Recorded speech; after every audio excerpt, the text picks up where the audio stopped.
everybody, welcome to today's story time. We are reading the 5th book in the Universal series, A Ring of Rejoicement.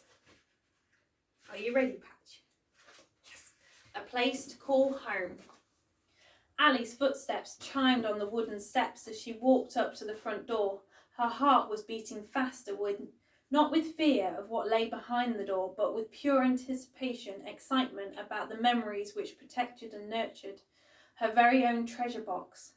As she stepped closer, the overhang of the front porch cast a shadow over her. Her fingers slowly curled around the handle and turned it. She gave the door a single push and it swung open, wide open. She paused a moment and allowed a familiar feeling to wash over her body, as she was catapulted back to the very first time she had seen the house. A pool of sunlight created a perfect picture frame of the vast countryside, and it streamed through the large floor-to-ceiling glass windows. Ali's gaze drifted to the right and settled on the large stone fireplace and the cosy sofas in front. She remembered the nights when she and Ben would watch movies. As she rested her head comfortably on his shoulder, she turned to look at the office, which led into a space that always seems to magnify ideas, a safe place to take bold action. Ali took a deep breath in. The house always felt warm, as if it had absorbed and filled itself with every bit of the day's sunlight. Her nostrils filled with the smell of fresh coffee, and she turned it into the sound of bubbles from the boiling kettle. She glanced across the large wooden kitchen table, each scratch carved into the surface symbolising a memory of fun and laughter. A shot of bliss ran up from her toes all the way up to the tip of her nose. This is a place I can call home, she thought. The silence of her thoughts was suddenly broken. Ben, you best come and help Mum. She seems to have become a statue, called Hugh, as he tilted his head to the side and surveyed his mum, paused in the front doorway. Ben poked his head around from the truck as he lifted Molly's suitcase out. Hang on, buddy, I'll be with you in a minute, he replied. There you go, little miss, he said, handing the suitcase to Molly. Ben picked up his case and made his way towards Ali. Ali listened to the familiar sounds of his boots as they rang against the wood. Ben walked up the steps to the front door, and she waited with anticipation for this moment. He placed his hand gently on Ali's back as he leaned towards her. Welcome home, Miss Ali, he whispered. Ali took hold of Ben's hand as together they stepped over the threshold into their life, the life that they were creating together. Molly and Hugh filed in behind. It's good to be home, Hugh called, as his words echoed around the living room. He ran across and jumped into the sofa. His body melted into the softness of the cushions as he let out a deep sigh. Molly walked awkwardly into the kitchen. She reached for the kettle, unsure of where she belonged in this web of love. At that moment, Billy stepped out of the office. Welcome home, son, he said, striding across to where they were all standing. So, I guess it all went well, he inquired as he took a step back to better scan their faces. Yes, all sorted, answered Ben. But what about here, he asked nervously. Well, the coffee is fresh, replied Billy. Why don't we grab a cup and I'll fill you in, he added as he walked into the kitchen. Billy watched Molly as she precariously balanced on her tiptoes trying to reach a cup. He stepped through and passed one to her. You'll find your boxes waiting in your own room, he said softly. Molly thrusted the cup back at him and ran towards her room. Ali peeled off her coat and threw it on top of Hugh, who was still laid out on the sofa. Hey, he called with a big grin. Ali began to make herself a cup of tea. Ben took his usual seat at the end of the kitchen table and Billy passed him a much-needed cup of coffee. Molly bounded down the stairs, carefully carrying Nana O's teapot and cup. When she reached the kitchen, she placed them down by the kettle and Ali began robotically to fill it full of hot water. Good idea, she muttered. Molly filled her cup with fresh tea and milk before disappearing back up to her new room. Hugh popped his head up to watch Molly climb the stairs. He then sluggishly rolled his body off the sofa and followed her. Ali joined Ben and Billy at the kitchen table and wrapped her hands around the warm mug. Well, there isn't really much to report, said Billy. The animals are all doing well. Tom and I have been fixing the fences on some of the pastures and the house didn't burn down, so I would say it's gone pretty well, he added in jest. Ben lifted his cap, placed it on the table in front of him and ran his hands through his hair. Good, that's good, he said distantly. Billy gave him a worried glance. And I've just been updating all the figures on your spreadsheets, he said. Ben shot him a look. Don't say any more. Ali watched intently at the conversation that wasn't being spoken between them. Well, I'm going to head into town with the kids and get Molly set up in her room, she declared, and have a look if there's any jobs going, she added as she slurped her tea. Ben looked across at Ali. Let's just focus on getting you all set up and settled in, he soothed. The ranch can support this family, he added decisively. Ali raised her eyebrows in response. In a matter of moments, she began, your family went from you and your animals to 4 people and your animals. Unless there is a secret fortune you are sitting on that I don't know about, we will be needing all the help we can get. Ben scrunched his eyebrows in pain. He knew that what Ali was saying was correct, but the pang of failure strung him like a broken string on his heart. Things will work out, said Ben as he got up from the table. He grabbed his coffee and headed upstairs to get changed. Billy watched Ben disappear, waiting until he was out of sight before he spoke. I think that wouldn't be such a bad idea, Ali, he said. Don't let Ben's pride deceive you. Now, what about Molly, he asked. Well, that little lady will never have to work a day in her life, replied Ali. She is known as Millionaire Molly. Ha, actually, she corrected, make that multi-millionaire Molly. But we have decided to put it in trust until she's 30 years old. This will give her a chance to be a child and make her mistakes without too much of a high price to pay. Billy nodded at the idea. Seems fair enough to me, he acknowledged. But how come she came into so much money, he asked in confusion. Ali stretched back in her chair and chuckled. She still marvelled at how a single moment could change everything. Such a miracle. Nana O left her a cheque for $1.2 million to begin with, Ali explained. Then there was the house sale and the insurance. The total just tripled overnight. The interest alone is enough to live on, Ali said in wonderment. Can you believe it? Billy shook his head. That Nana's of hers was a very clever woman, he breathed. She didn't listen to the gossip on the streets, but she always followed her gut feelings, and by the sounds of it, acting upon that guidance served her very well. Billy smiled as the memory of Nana O flashed through his mind. Ben reappeared at the kitchen doorway in his jeans and shirt, his expression a little softer now. He walked into the kitchen and placed his empty cup by the sink, and then reached into his pocket. He slid his bank card towards Ali. Use this for Molly's things, he said. I'll be saddling up and heading out with Tom before he heads off.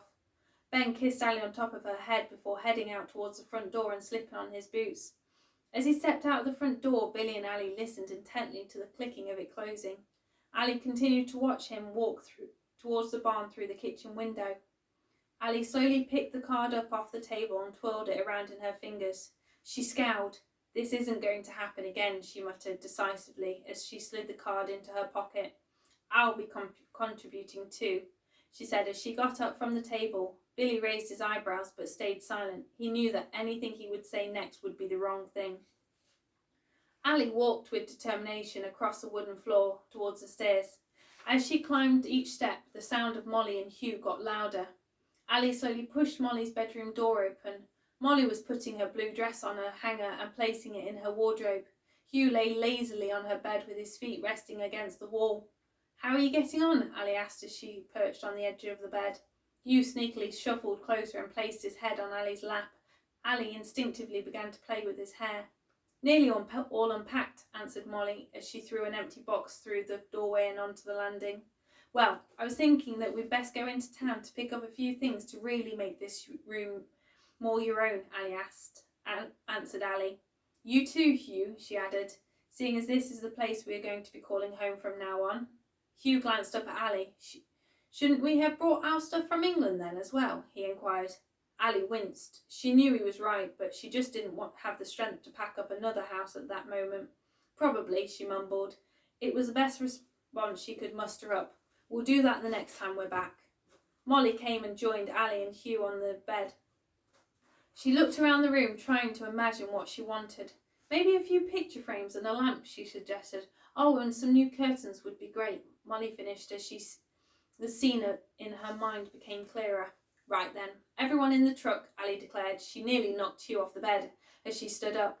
They all proceeded single file down the stairs. Billy was still sitting at the kitchen table. Ali noticed that his eyes looked weary and tired. "I think you'd better get back to your place and put your feet up," she said lovingly. "You've definitely earned it."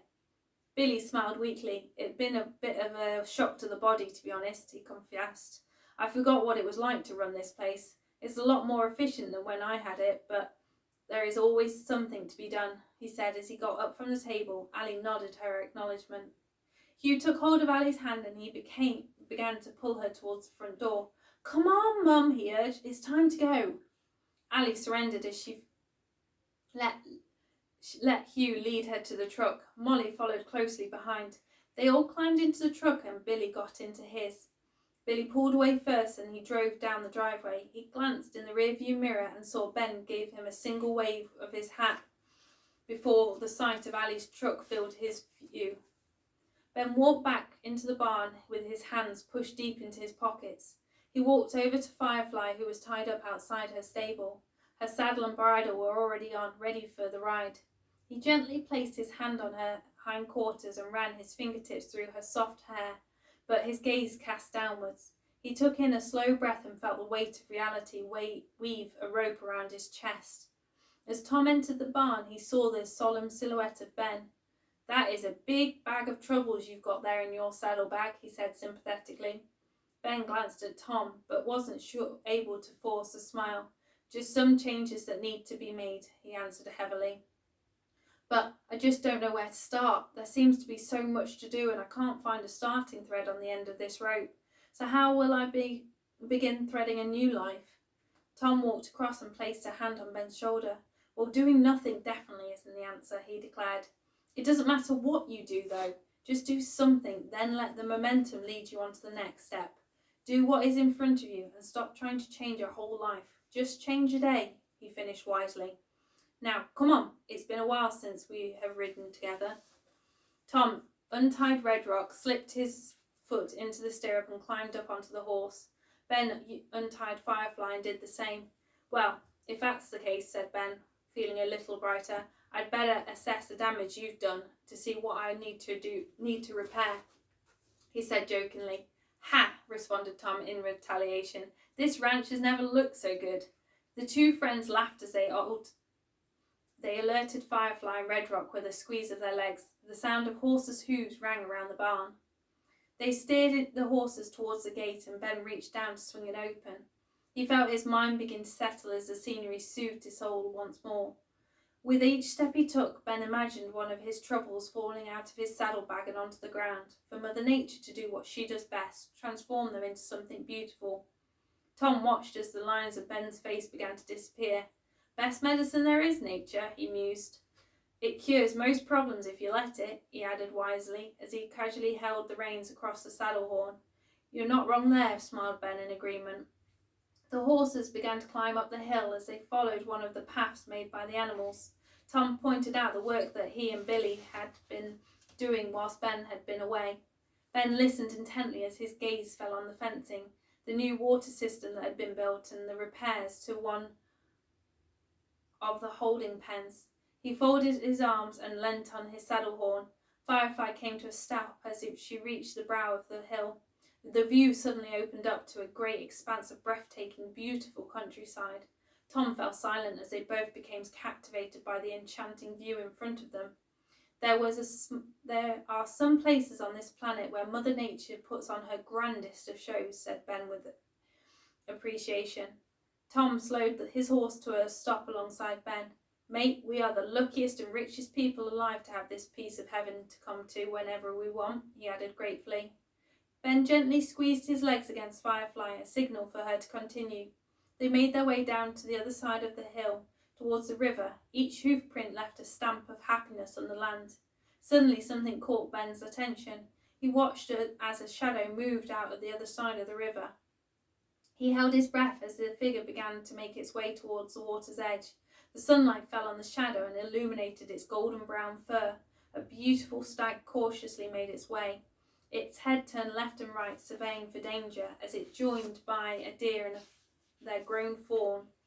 Ben smiled to himself. "It's been a while since I've seen you," he thought. The memory of the day before he left for the country fair and rodeo where he met Ali and Hugh for the first time whooshed back into his mind.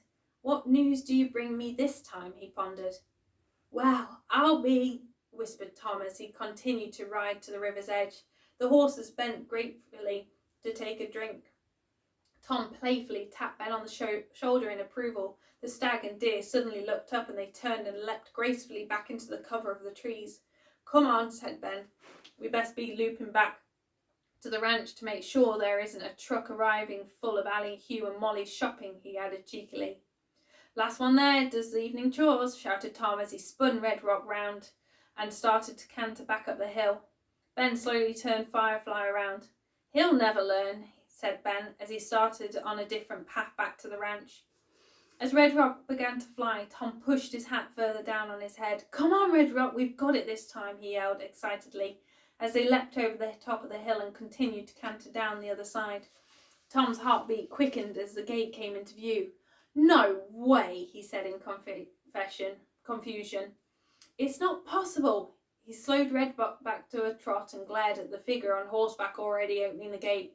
Ben stood casually holding the gate as Tom slowed to a walk. Tom shook his head as he passed Ben. After you, invited Ben smugly. They both began to laugh as they rode back towards the barn, but their laughter was soon drowned out by the sound of the returning truck. Ben slowly dismounted as Tom took hold of the reins. I'd better be making a start on those evening chores, Tom said with a hint of disappointment. I'll be back in a minute to help you out, Ben said reassuringly, but his focus honed in on the boot of the truck, which was stacked with bags. Ali stepped out of the truck and Ben noticed the dark shadows beginning to form under her eyes. Successful trip? He asked as he opened up the boot. Hugh and Molly sprang out of the truck and both began to grab the handles of each bag. I can't wait to show you, Hugh said excitedly as he and Molly waddled up the steps under the weight of the bags and disappeared inside. Ali appeared next and kissed Ben on the cheek. I am never doing that again, she said determinedly.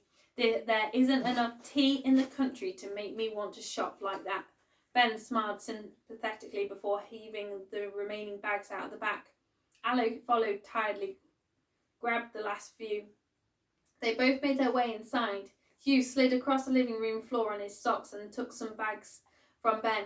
Molly quickly followed suit and took the rest. Ali lowered herself to the ground as she made a beeline for the kettle. Whatever you do, shouted Hugh, don't come upstairs. We want it to be a surprise, he explained as Molly giggled. As the kettle began to boil, Ali emptied the contents of her handbag onto the table. It was mostly receipts and some local ads. Ben poured himself another coffee and sat down at the table. He slid the ads towards him. Shop assistant, post assistant, home help, he read aloud. He took a slow sip of coffee. I know I've never asked you, but what did you do before Hugh's dad died? Did you work? He asked carefully. Ben looked up at Ali to see Ali glaring at him. Yes, she replied angrily. I worked.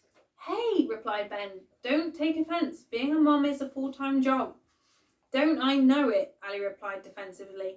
I used to organise events and promotions for a company, and I was good at it too. Ali eventually explained. But after Hugh's dad passed, I just couldn't piece myself back together or face everyone and their questions, and them looking at me with pity. I know that they weren't doing it to be unkind, but people never quite look at you in the same way again. I don't know, it's hard to put into words. I was planning to start looking for work again when Hugh and I got back from our trip, but you kindly sent me my life spinning in a whole new direction. Ali joined Ben at the table. At the moment, she said, I'm not looking for anything specific, just something so that I can add to our pot of gold as well. Ben scowled. He hated the thought of Ali not being able to be herself. He leant forwards on his elbows and looked deep into her eyes. Miss Ali, he said tenderly, before you go whirling into something that is ultimately going to make you unhappy, how about you write down the job you've always wanted to and dreamed of, even if that job is just staying here looking after Molly and Hugh. We can only spend our time once. Make sure you spend it wisely, making memories and on something that inspires and challenges you. It's just as important to live your own life and have your own aspirations as it is to be part of this family. Ali paused a moment, a little taken aback by Ben's words. Of all the people, I guess I should be the one to appreciate just how precious our time is, she pondered. Okay, I'll think on it. She reached across and squeezed Ben's hand. They were suddenly interrupted by a breathless Molly who appeared in the kitchen doorway. Please, can I borrow a screwdriver and a hammer? She asked, looking at Ben. Ali's expression of bewilderment caught Molly's attention. Yes, of course, answered Ben. There is a small toolkit under the sink. It should have everything you need. Molly darted across and retrieved the toolkit before dashing out of the kitchen and back up the stairs. Ali couldn't hide a look of disapproval. Do you think she should really be let loose with a hammer in your house? She asked unconcerned. How else is she going to learn if she doesn't have the opportunity to try? Asked Ben. And there is no better place to learn these skills than in the safety of our house, under our watchful gaze, he added to strengthen his point. Ali's expression softened. Old habit, she said with a shrug. I hope you brought a few things on your shopping trip as well, questioned Ben. You know, to make this place feel like your home as well, he said. He got up from the table. Right, I best go and help Tom with evening chores, he said as he walked around the back of Ali and wrapped his arms around her. You are what makes this place a home, he added lovingly before making his way out the front door. Ali got up and made herself another cup of tea. She tried to soothe her nerves as she listened to the tap of the hammer in the rooms above and Hugh shouting instructions to Molly. Ali let her head rest on the kitchen cupboard as a wash of relief flooded through her body. We made it through, she thought, as her mind became silent. No more rushing around, no more job lists, no phone calls or make just a chance to slow everything down and catch her breath.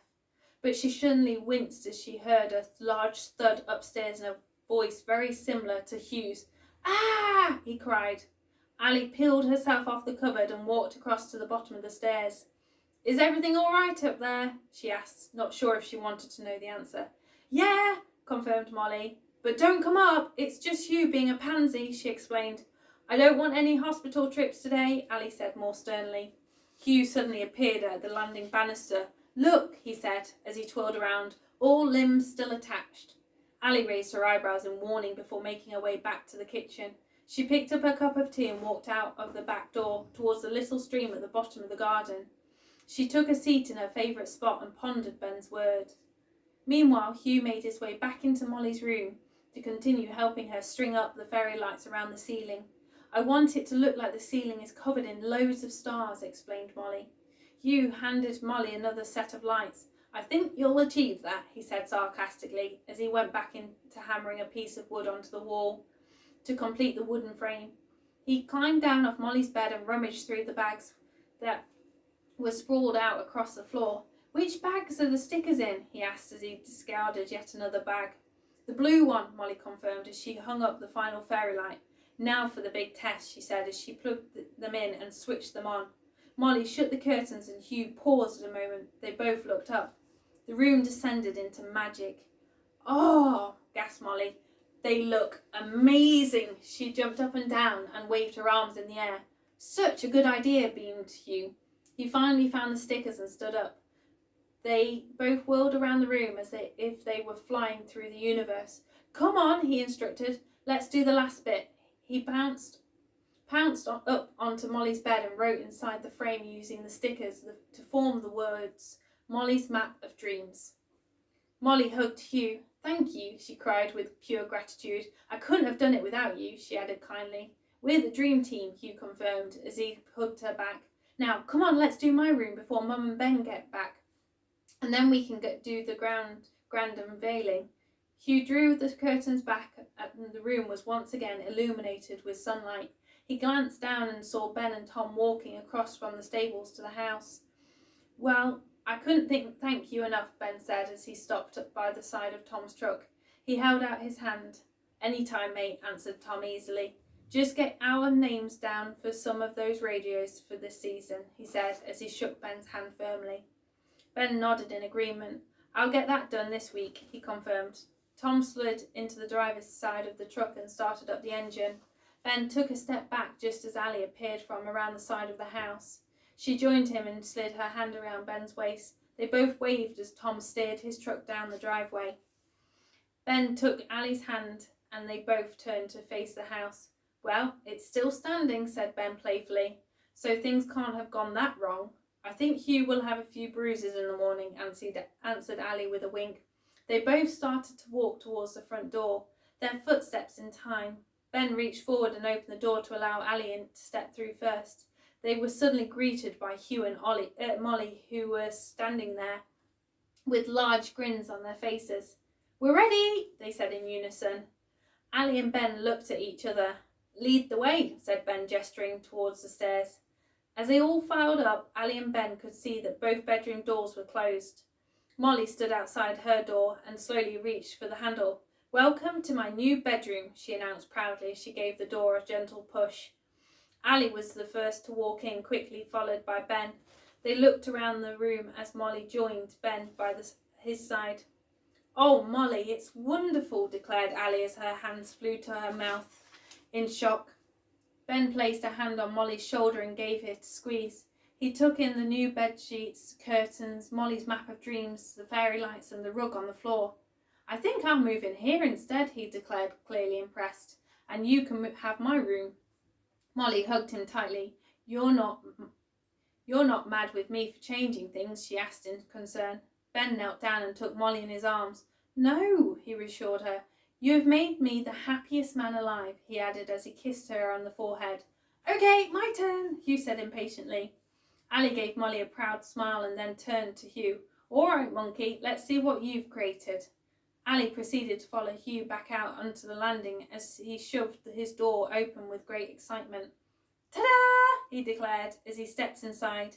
Ali followed him and was soon joined by Ben and Molly. They looked at the wall, which had the same wooden frame but with Hugh's map of dreams spelled out, then surveyed his new curtains and bed sheets, his table lamp that shone stars out onto the ceiling, and a beanbag in the corner with a bookshelf by the side stacked with magazines.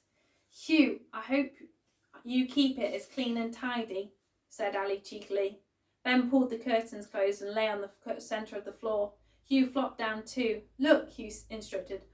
"These are all the different stars and formations in the night sky," he explained as he pointed at the ceiling.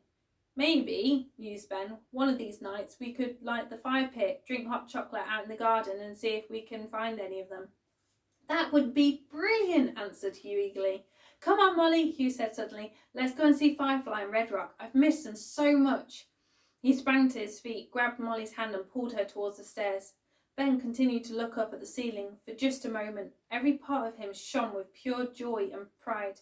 Never in a million years would he have thought in his deepest heart's desire would come true. And yet he was living it. Ali held out her hand. "Let's get a takeout tonight," she suggested, "and watch a movie."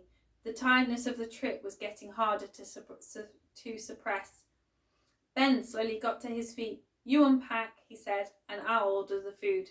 He took Ali's hands, placed one on his back and the other in his hand. He began to sway gently, dancing to the rhythm of his heartbeat under the stars. Ali rested her head on his chest. "Sounds like a plan," she said, as Ben took a step back and twirled her around. Before they stepped out onto the landing, Ben gave Ali's hand an encouraging squeeze. Ali smiled gleefully as she walked towards their bedroom. Her footsteps were light as a feather as she floated on love. She lifted up her suitcase and placed it on the bed. She whizzed the zip around and flipped it open.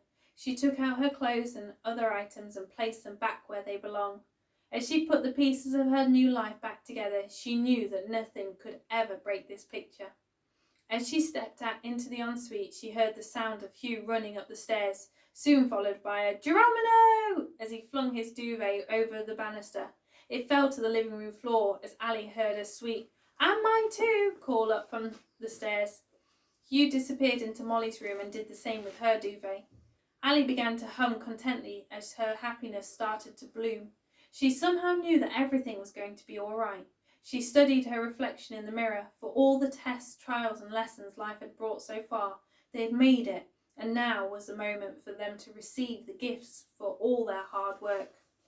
The blessings were ready to arrive like confetti floating in the air. Ali playfully skipped out of the bathroom, zipped up her empty suitcase and put it away. Ali started to moonwalk back along the landing and twirled at the top of the stairs. She punched the air with her hand in celebration of liberation. She was snapped back into reality as she heard the front door open. "The food has arrived," shouted Ben. Hugh and Molly rushed into the kitchen and grabbed the plates as Ben unpacked and opened the boxes. He also pulled out a bottle of red wine and took 2 glasses out of the cupboard. Ali entered the kitchen, and the smell of food made her stomach rumble with delight. Ben poured a glass of wine and handed it to Ali, and Molly ducked under the archway of their arms and disappeared into the living room with her Hugh. Ben then poured himself a glass, and they clinked their glasses together. "Here's to home and family," Ali said, as her eyes sparkled with pure bliss. "I'll raise a glass to that," answered Ben before taking a sip. "I didn't realise how hungry I was," declared Ali, as she began to pile food onto her plate. "I can tell," laughed Ben, as he added food to his plate, but slightly more selectively. "Come on, slow coaches," called Hugh. "Doesn't that boy ever learn?" asked Ali. "We will never be quick enough for him on movie night." Ali smiled and shook her head. Ben took hold of his glass and plate and made his way into the living room. He plunked himself down next to Molly, as soon joined by Ali, and sat down next to Ben. "Yay, we can start," cried Hugh, as they pressed the play button on the remote with a sticky finger. "You'll never guess who I saw today," Ali began. Hugh quickly pressed the pause button and shot a deathly look in his mum's direction. Ali thrusted a forkful of food into her mouth as she attempted to suppress a mischievous giggle. Hugh once again pressed play as Ali finished her mouthful and continued. "Like I was saying," she said, "it was such a coincidence." Hugh angrily pressed pause on the remote again. "Mum!" he yelled. "Seriously!" he spat out. A few pieces of chicken followed and fell onto the floor in front of him. This caused them all to erupt into laughter as tears streamed down Ali's cheeks. Molly clutched her side and Ben threw back his head. The house filled with the sound of laughter as Hugh once again pressed play and turned up the volume, but he couldn't prevent his giggles escaping like popping bubbles too. I'll see you tomorrow for Chapter 2, Love Lighting Up the Way.